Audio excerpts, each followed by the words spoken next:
La Segunda Derivada, el podcast de la Escuela de Ingeniería de la Universidad Católica de Chile, donde Ángela Parra conversa con docentes, investigadores, exalumnos y estudiantes sobre cómo desde la ingeniería podemos dar respuesta a las principales problemáticas que enfrenta nuestro país. Discutimos acerca de ciencia, investigación, innovación y tecnología. Abordamos el rol social de la ingeniería al servicio de la vida y el ser humano. Hablamos de Ingeniería UC para un nuevo mundo.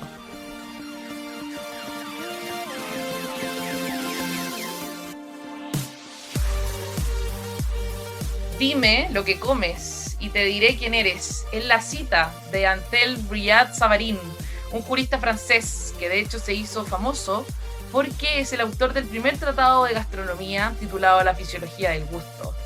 Para hablar de los alimentos, cómo la ingeniería entra en ellos y cómo de alguna manera nosotros podemos también saber qué es lo que comemos y así alimentarnos mejor, hoy tenemos de invitado al profesor Franco Pedrecci del Departamento de Ingeniería Química y Bioprocesos de nuestra escuela. Él es doctorado en Ingeniería y postdoctorado en Ingeniería en Alimentos de la Universidad de Lund. Profesor, sea usted y todos y todas muy bienvenidos a este nuevo capítulo de nuestro podcast, La Segunda Derivada de la Escuela de Ingeniería UC. Muy bienvenido, profesor Franco. ¿Cómo está? Hola, ¿qué tal? Primero que todo, gracias por la invitación y acá estamos en la universidad ya viniendo de a poquitos para irnos reintegrando de a poco presencialmente dentro de las personas que puedan venir, ¿no? Qué bueno, profesor. Así es. Bueno, para que nos están escuchando, la Universidad Católica hace algunas semanas ya está implementando este retorno seguro a los campus y el profesor ahí está en su oficina y probablemente en su laboratorio, que vamos a hablar muy prontamente de eso. Profesor, como lo adelantaba un poco, pero me interesa muchísimo que usted sobre todo se lo pueda explicar a la audiencia. ¿En qué consiste la ingeniería en alimentos? Bueno, la ingeniería de alimentos es una disciplina que yo diría que tiene su origen en la ingeniería química, ¿ya? Porque muchas de las operaciones unitarias que usamos, principios físicos, químicos, vienen de la ingeniería química. Lo que pasa es que en la ingeniería de alimentos nosotros procesamos materias primas que están biológicamente activas y que si no les aplico un método de preservación, estas materias primas se van a descomponer muy rápidamente, ¿ya? Y también si yo no controlo de manera efectiva la descomposición de estas materias primas, puede ser que puedan originar enfermedades e incluso la muerte en personas al ingerirlas sin que éstas se den cuenta, sin que haya una efectiva señal sensorial que te diga a ti que, oye, esto no lo debes comer. Por ejemplo, muchas veces los alimentos, si tú no sabes que eres alérgico al pescado y por primera vez comes pescado, puede ser que comiendo histamina te puede dar un shock anafiláctico violento. Puede ser que no mueras, que estés bien, pero es un golpe brusco, ¿ya? Entonces ahí es como súper diferente ya la parte de alimentos con la parte química. La parte química es para extraer compuestos, para extraer cobre, medio ambiente, etcétera. Acá no, acá procesamos cosas que no las comemos, que nos pueden hacer daño y eventualmente que nos pueden causar la muerte si es que no están en buen estado. Es increíble, profesor, cómo usted de alguna manera menciona que podemos comer cosas que no nos pueden hacer tan bien, y la verdad es que uno pensaría, bueno, en general yo no voy a ingerir ningún alimento que sé que está en mal estado, o no voy a ingerir ningún alimento que sé que puede ser tóxico, puede ser venenoso para mi organismo, pero hay alimentos que si bien nosotros ingerimos todos los días, pueden ser igual de venenosos o igual de tóxicos. Y ahí lo quiero llevar a alguna de sus investigaciones, por ejemplo, con las sopaipillas, un alimento muy común en nuestro país, o con el manjar, que son cosas que nosotros en general consumimos bastante, pero no sabemos lo mal que nos pueden estar haciendo. Entonces, ¿cómo conversa esta ingeniería con aquellos alimentos que se disfrazan de buenos, pero quizás no son tan buenos? Es que acá hay dos cosas. Acá hay, por ejemplo, contaminantes externos a los alimentos que te pueden hacer mucho daño, por ejemplo, como el caso del cianuro en las uvas exportadas de Chile.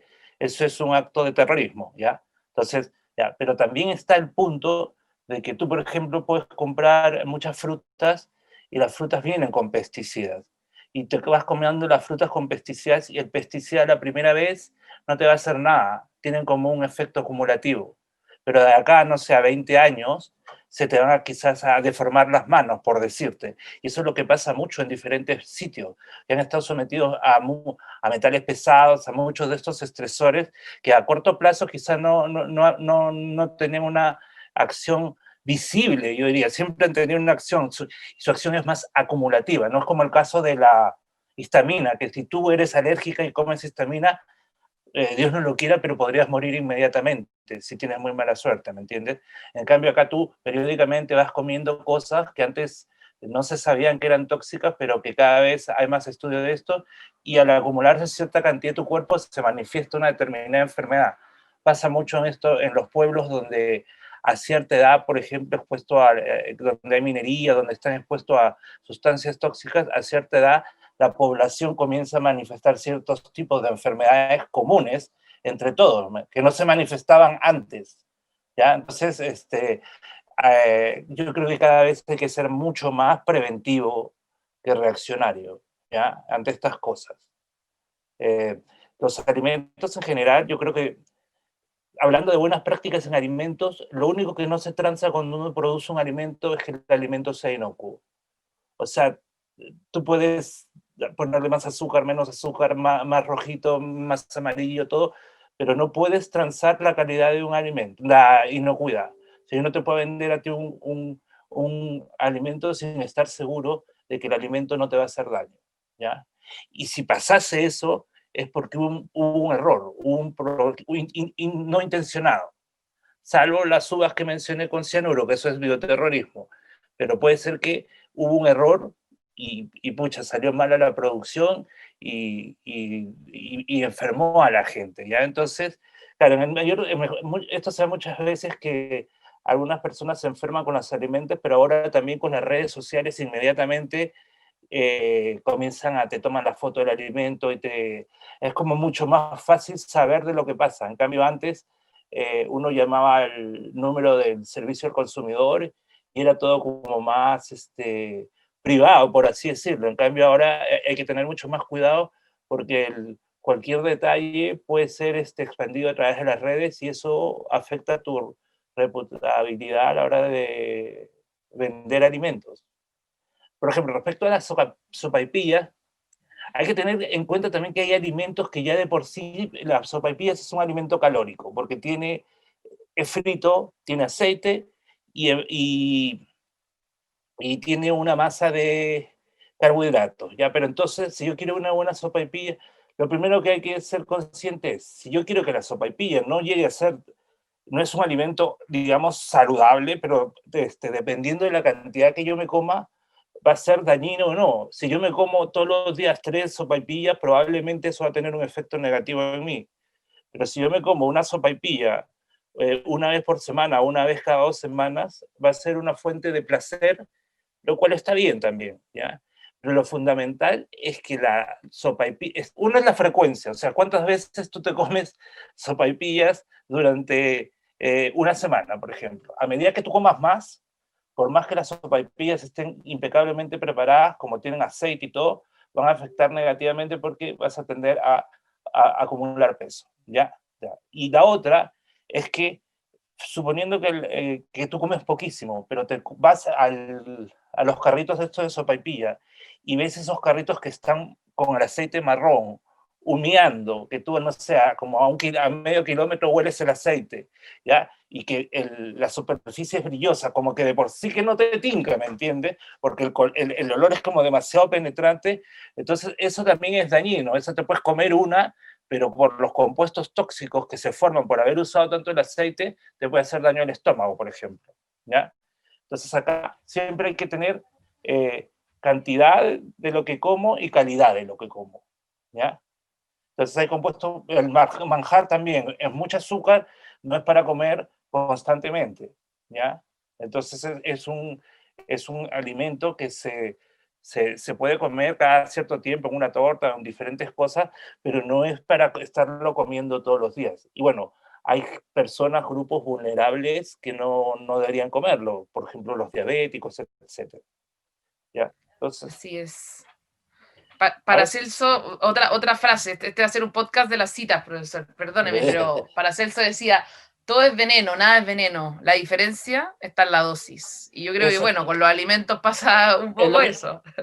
eso es lo que te quiero decir, que por ejemplo, suponiendo las grasas, hay una parte de la inocuidad de alimentos que se llama inocuidad nutricional, porque está la inocuidad, como te dije, que pucha, le echaron pesticida a la manzana, ¿me entiendes? Vino de afuera, o le echaron, o a la carne de vaca tiene hormonas y tiene antibióticos, vino de afuera, ¿me entiendes? Yo ahí no puedo hacer nada.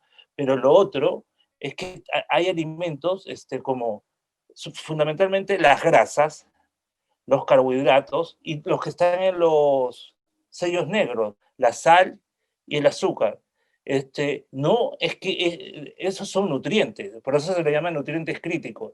Es un nutriente que de acuerdo a la concentración en la que esté en el alimento o a la que tú lo consumas, va a ser crítico o va a ser indispensable para tu desarrollo, ¿me entiendes? Entonces el problema no es el nutriente, el problema es qué cantidad te estás comiendo. Y la cantidad va a depender de la frecuencia con que consumes el alimento por el número de alimentos que te comes cada vez que te animas por comer ese tipo de alimentos. ¿Ya? O sea, es una parte también de uno. Si tú eres moderada en comer dulces y eso, yo no le veo mayor problema, pero el problema es cuando, por ejemplo, si todos los días comes McDonald's, todos los días comes papas fritas, como que se hace una rutina, yo creo que ahí vienen los grandes problemas de acumulación de triglicéridos, colesterol y, y síndrome metabólico y al final de sobrepeso. ¿Ya? Es Exacto. la dieta en el fondo, que un país o que una persona va adquiriendo la que tiene fuerte influencia en su salud. Creo que países que tienen las dietas mediterráneas en la antigüedad han dicho que se dice que tienen mejores índices de salud. Últimamente las dietas escandinavas también, que tienen mucho pescado, mucho omega 3, ¿ya? Entonces, eh, la recurrencia del tipo de alimento que tú comes va a tener influencia en la salud de la población. Ya, eso es definitivo. Y por ende en las Profesor, enfermedades también. Dime. y hablando justamente, bueno, de los sellos, de las posibilidades de que hayan complejidad en la producción de los alimentos y pensando en cómo la ingeniería conversa también con este tema que la gente podría creer, bueno, pero en verdad si hablamos de alimentos como que eso le corresponde más a la nutrición, etcétera.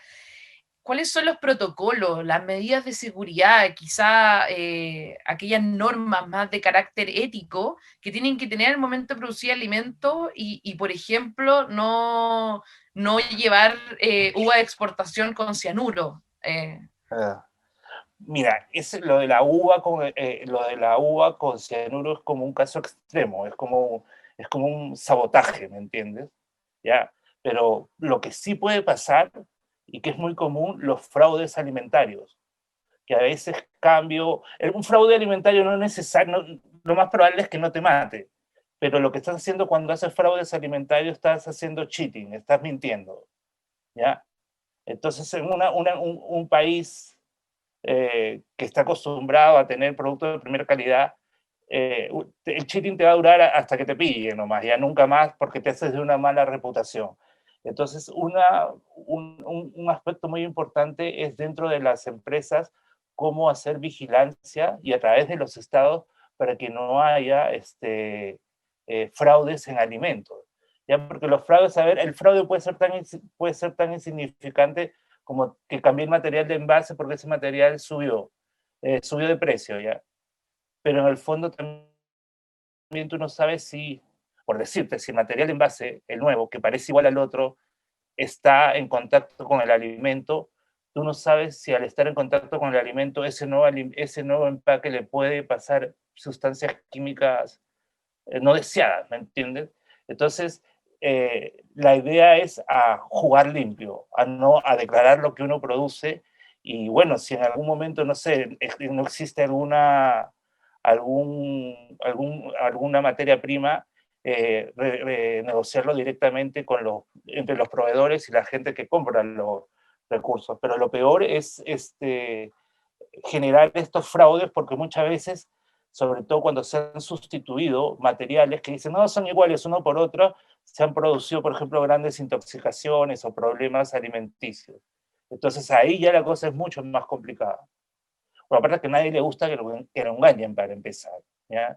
Entonces si te están vendiendo, no sé, salmón, o te están vendiendo esturión de Suecia, no quieres que sea un pez que sea de Portugal, ¿me entiendes? Y ahí también, bueno, valen mucho las denominaciones de origen también. Por ejemplo, en el champán, en cosas que ya están establecidas, que el champán es único y solo se puede producir en tal sitio, y ya tiene ciertas condiciones. Entonces yo creo que es bueno ciertos productos que sean muy diferenciadores y que le den valor agregado. Por ejemplo, acá ciertos tipos de uvas que son únicas para producir vinos que tengan una denominación de origen, ¿ya?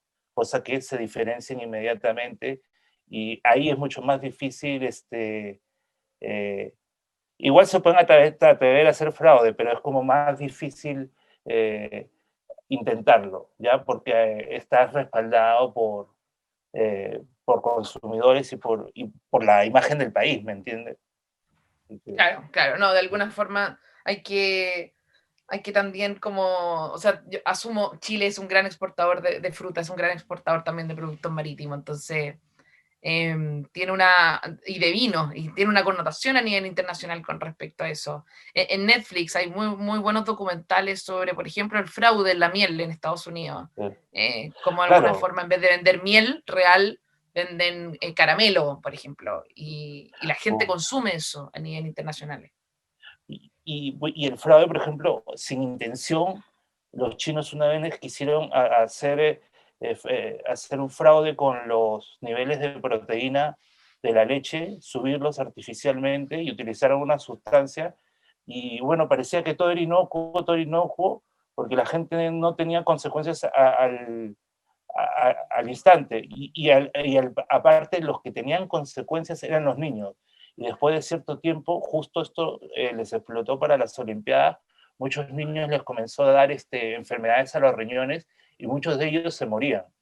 Y todo esto fue tapado para evitar un escándalo mundial. Pero, por ejemplo, mucha de la leche de China que iba, por ejemplo, a Inglaterra, mató muchas mascotas, por ejemplo, ¿ya? O sea, no lo hicieron con la intención de matar, lo hicieron con la intención de adulterar para subir el nivel de proteína, pero el mismo hecho de hacer una cosa, si tú estás seguro que está mal, en este caso originó una tragedia y un impacto mundial para China como país, en la que incluso hubo varias personas sometidas a la pena de muerte por bueno, que en el fondo el gobierno lo sabía, ¿me entiendes? Así que, pero Claro. China es otro tipo de gobierno, entonces se han dado casos como bien complicados por esto de los fraudes, ¿ya?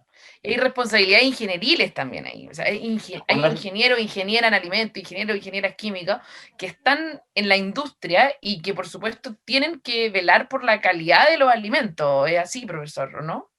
Es parte de la ética, yo creo. Por eso que es fundamental que nuestros alumnos salgan con valores éticos sólidos, y siempre estarles recordando eso, que se van a enfrentar quizás a diferentes situaciones, eh, pero no solo van a ser valorados por sus capacidades como ingenieros, sino también por sus capacidades como personas, ¿ya? Y dentro de esa persona están los valores y la ética de la persona, ¿ya? Que es muy Exacto. valorada en los países fundamentalmente, o sea, es muy valorada en todos lados por mucha gente, pero en los países europeos, o países que generalmente usan bastante, que pagan buenos precios por los productos, ellos, si bien hacen sus controles, pero todo está muy basado en la palabra. Y si hay una experiencia mala, como te digo, ahí nomás llegaste. Yo recuerdo haber estado en Noruega una vez y conversaba con exportadores de frutas, por ejemplo, y siempre en Escandinavia la fruta chilena tenía como muy buena reputación. y muchos de ellos me dijeron que habían tenido como muy malas experiencias con fruta de Argentina, por ejemplo. O sea, cada vez fue como un tema en esa época, te estoy hablando hace 10 años, no sé cómo estará la situación hoy día. Pero a lo que voy, que se quedan con el mapa mental grabado, ya de que, y tú dices, sí, pero ya, bueno, ahora voy a mejorar, sí, pero ya quizás no tengo ni la chance de comprarte, ¿me entiendes? O sea, entonces, porque el poder de la palabra, del trato, es como muy potente, ¿me entiendes? Eh, no es algo liviano. Es tan importante como con la calidad de tu producto que tú me digas la verdad sobre tu producto. De Que todas no intentes maneras. venderme algo que no es, ¿me entiendes? Entonces el fraude siempre, en mayor o menor grado, es un problema a nivel mundial y que las grandes compañías de alimentos tratan de unirse para diseñar estrategias para que cada vez esté menos incentivado este tipo de malas prácticas. ¿Ya? Claro, y bueno, corre para todo en general. Lo que pasa es que el En mundo todo, de los todo. alimentos tiene un impacto, puede tener un impacto positivo o negativo en la vida de las personas. Profesor, yo lo quiero llevar a otro tema, pero nos queda poquito tiempo. En general, nosotros hablamos harto con los profesores, pero después se nos pasa muy rápido el tiempo. Eh, quiero hablar del problema de la escasez de los alimentos. En general, bueno, ahora que estamos en épocas de pandemia, pero hemos tenido otros periodos en la humanidad o continentes, con el continente africano, por ejemplo, que viven en la escasez de los alimentos. ¿Cuál diría usted que es el rol de la ingeniería en estos casos, en el caso de la escasez de los alimentos, y cuáles serían los desafíos de los próximos años?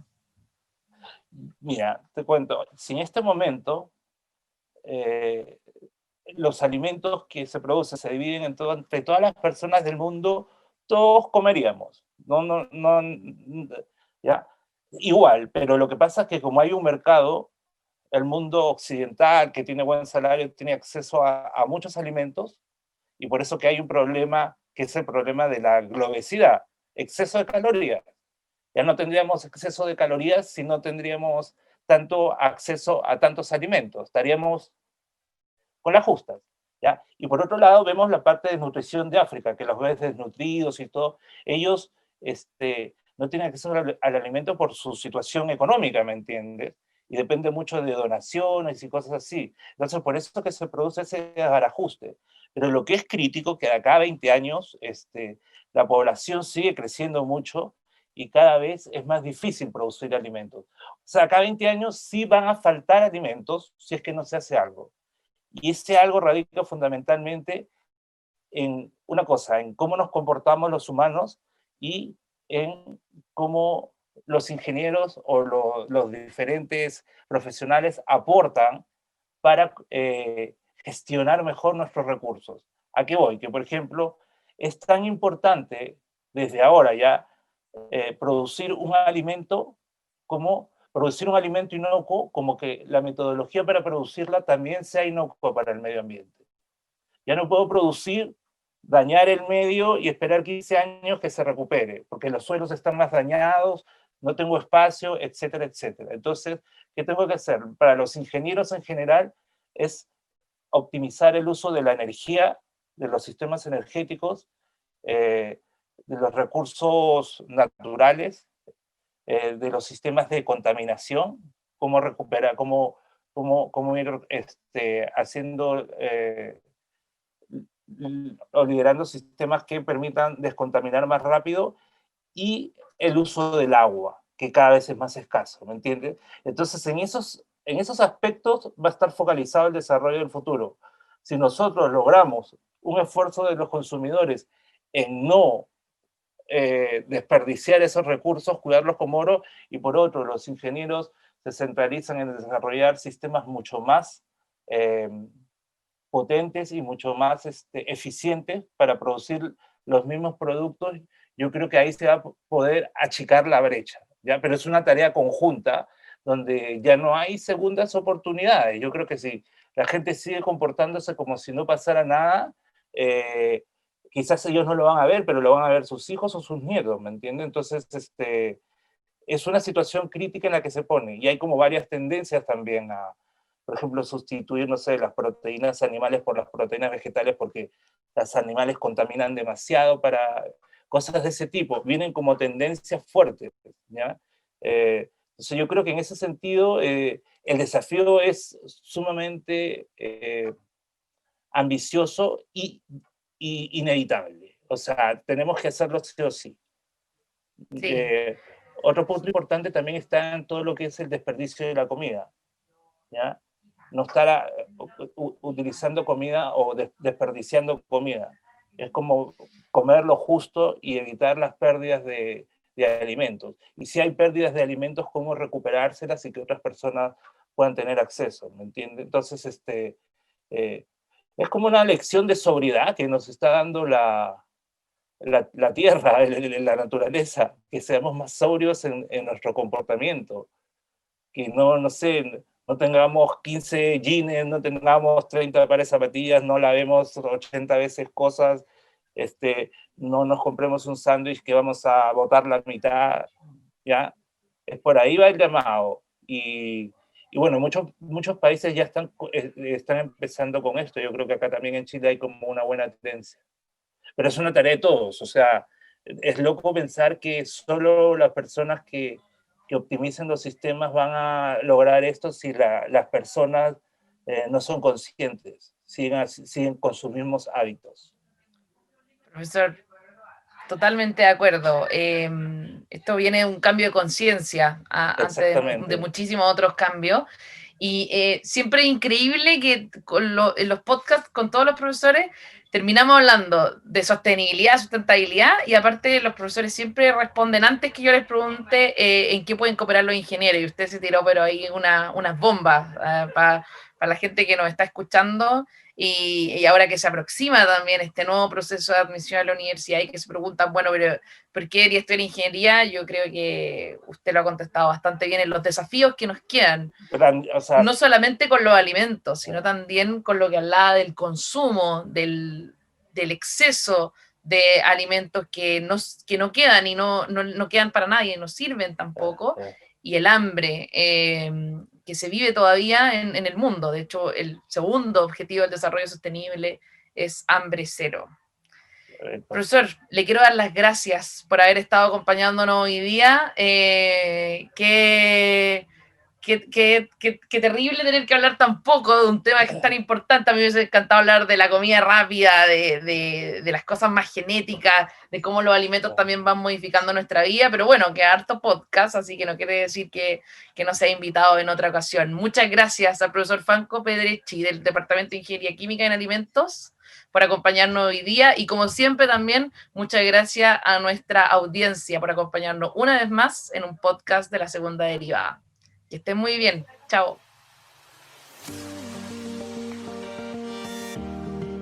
Nos vemos en el próximo podcast, donde continuaremos abordando cómo desde la ingeniería podemos aportar al desarrollo de los países.